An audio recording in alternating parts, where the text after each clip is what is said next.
Hey everyone, Beth Alderkin with IO9 here. San Diego Comic-Con has come and gone, and things were a little bit different this time around. Obviously, it was because of forces outside of anyone's control, but that doesn't mean things about this event couldn't have been a little bit better. So we're here to talk about what worked and didn't work about Comic-Con at home with my fellow IO9 staffers, and we're actually going to start by talking about what we liked.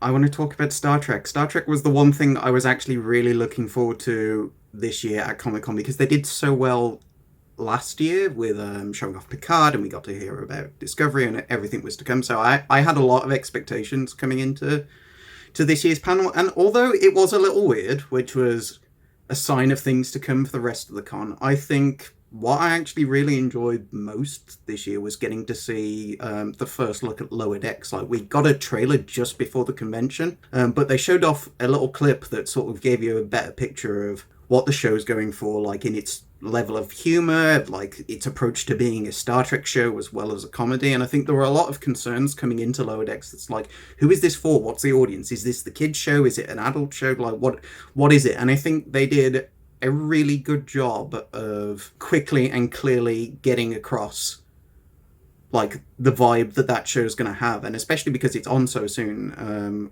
I'm excited to see more of that. And yeah, especially when the rest of the Star Trek panel was so strange, and like the vibe of the whole convention was a bit strange. It was nice to get something that was like, here's the creative team and they're showing something off and they're really excited about it, and it looked great. I can't wait to see more.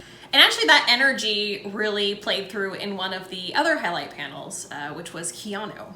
I mean, who doesn't already love Keanu Reeves? He's always doing something interesting, whether it's the John Wick movie or the new Matrix movie, or he's even writing comic books now, which we recently learned. He was at Comic-Con this year with two panels. One, of course, is the new Bill and Ted Face the Music movie coming out in September, which we're all excited about. But somehow Keanu managed to bring that charisma. He's like both larger than life movie star, but just like humble, cool, like genuine guy you want to hang out with.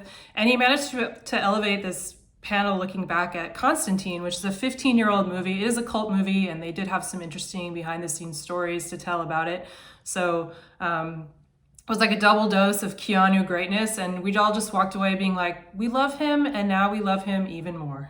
I loved all his like Zoom stuff. He was very, very animated. It was great. It brought energy that the Comic-Con definitely needed, plus the star power, obviously. You really just wanted to give him like a really big hug.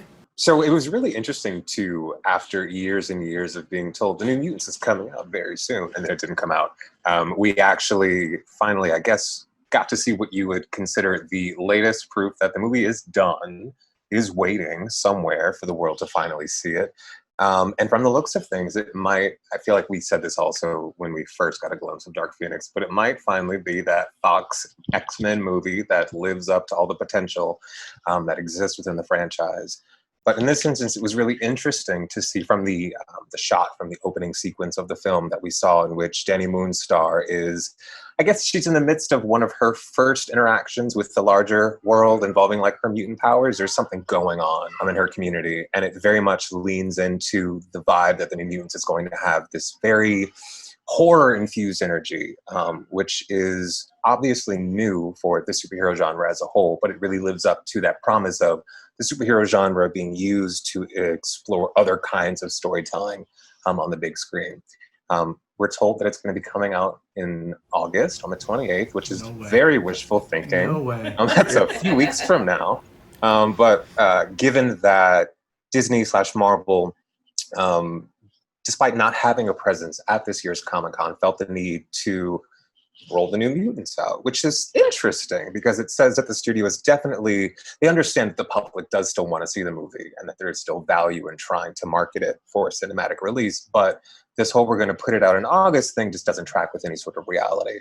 So I think what the fans want is for this to be another instance of there being a pushback to the point where the studio is like, let's just put it on Disney Plus. But for now, we are just meant to assume that we are all going to be lining up pretty soon to see this with our friends, with our big buckets of popcorn. Let me see Magic hack things up with the Soul Sword. I got so mired in all of the nonsense that I didn't get a chance to talk about like the nonsense. Where it's like, yo, you got Ileana Rasputin going full. She's not even really bothering with the teleportation. It's just full full soul sword, full I'm gonna stab That lady you in the went to face. hell and hacked at a demon bear with a sword. It was great. Very much so. And she's like, ah, yes, he's a demon bet. I see. It's like, yeah, yes, that is exactly what I want from an X-Men movie. Don't And get your ex hopefully, hopes up.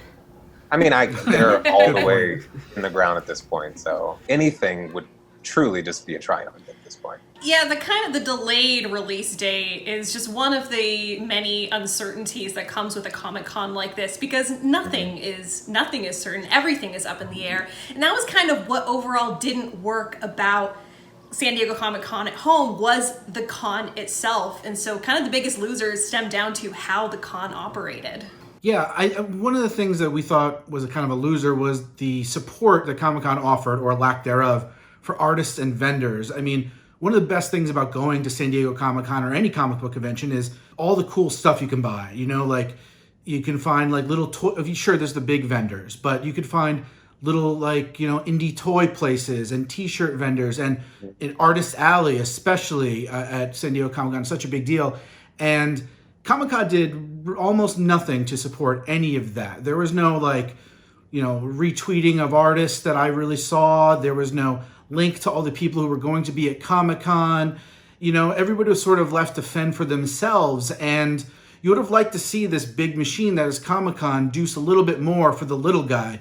Because, you know, and as cool as it is for fans to be able to buy, you know, original art or whatever, it's a huge thing financially for these artists. They spend a lot of money to go to Comic-Con to sell their work, you know, and it's almost like, you know, a huge chunk of their, not almost, it is a huge chunk of their yearly income that's gone. So we would have loved to see some sort of support from Comic-Con for these artists, but frankly, it just wasn't there.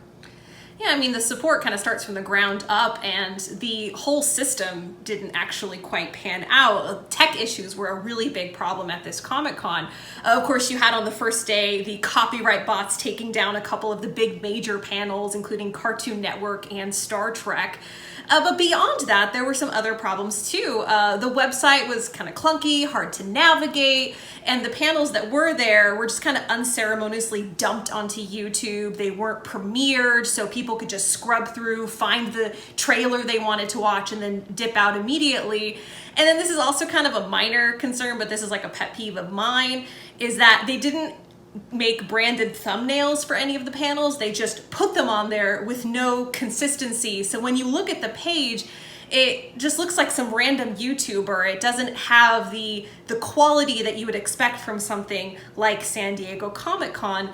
And that loss of quality really had an impact on what the fans overall experienced. I don't know, didn't there like a really big sizable fandom for Zoom calls out there in the wild? People really love to get on YouTube and watch hour-long videos of people having internet issues with one another. It's very fun. That were taped and produced, you know, months in advance, or at least weeks in advance, so that you couldn't even deal with like real happening news. Yeah, it's an unfortunate thing for the fans because, you know, obviously when you have Comic-Con in person, a limited number of people can go. You know, not everyone can afford to travel to San Diego.